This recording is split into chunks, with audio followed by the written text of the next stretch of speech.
Alrighty, Callaghan Motors pace car out there doing its job. Fred Edwards and Brett Morley sharing the front row.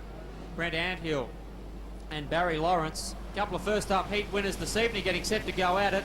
In behind them, the two men locked in heavy combat for Parramatta's track championship, Robert Farr and Gary Rush. Morley now dropping back, has elected to start from the rear of the field unless he's got a problem. Now he has decided to move out of harm's way. Moves next to Max Dumsney on the final row of the grid. So Barry Lawrence is looking good here, moves him up to the front row. Gary Rush moves up alongside Brent Anthill. Jason Dawkins, the Tassie Express, moves up next to Robert Farr. And as we've told you, Max Dumsney, desperate for points here to try and overhaul Greg Hodden atop the leaderboard, is next to the 25 car of Morley. They roll down the backstretch. It's about the slowest you're going to see these vehicles. They'll stand on the gas big time out of turn number 4. Starter gives them the green. It's Lawrence that guns the big Chevy into turn number 1. Gary Rush moves through to second positions. Dawkins and Farr teeing off down the backstretch. They split by the side of Fred Edwards. Beautiful car control for Robert Farr, but Dumsney now hones in on him. Corner number 1. Max on the bottom. Robert Farr cuts him off at the chase. They scream in through turns 3 and 4. Lawrence 11.84, but Dumsney in lots of trouble there. Went up and bumped the right rear into the concrete. I didn't see what happened. Something has obviously broken within the car. He's nursing it around. Perhaps a suspension stop has broken, maybe a shock absorber. As he comes around, it's leaning over disastrously on the right rear of the car.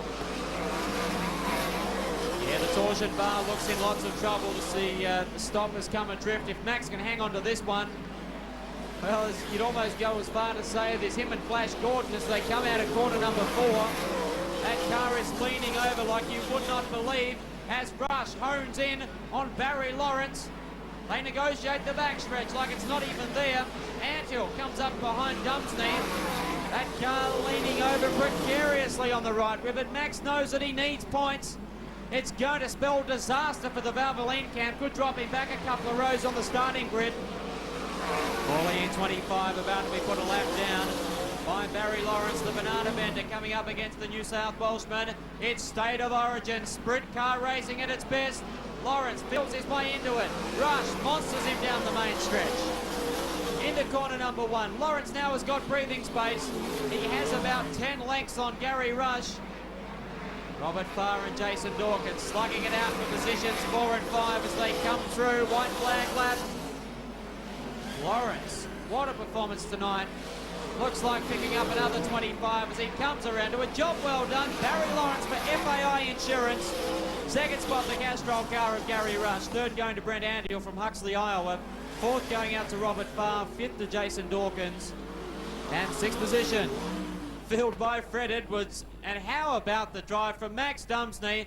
If nothing else, put your hands together for the man who has won the NASCAR Championship, the Sprint Car Championship, the Quid Series 3 times, to nurse that car home on the most pivotal part of the race car, the right rear, with the thing leaning over. I don't think hardly anybody else could have done that. It was a masterful performance for Max to nurse that home and pick up some very valuable points.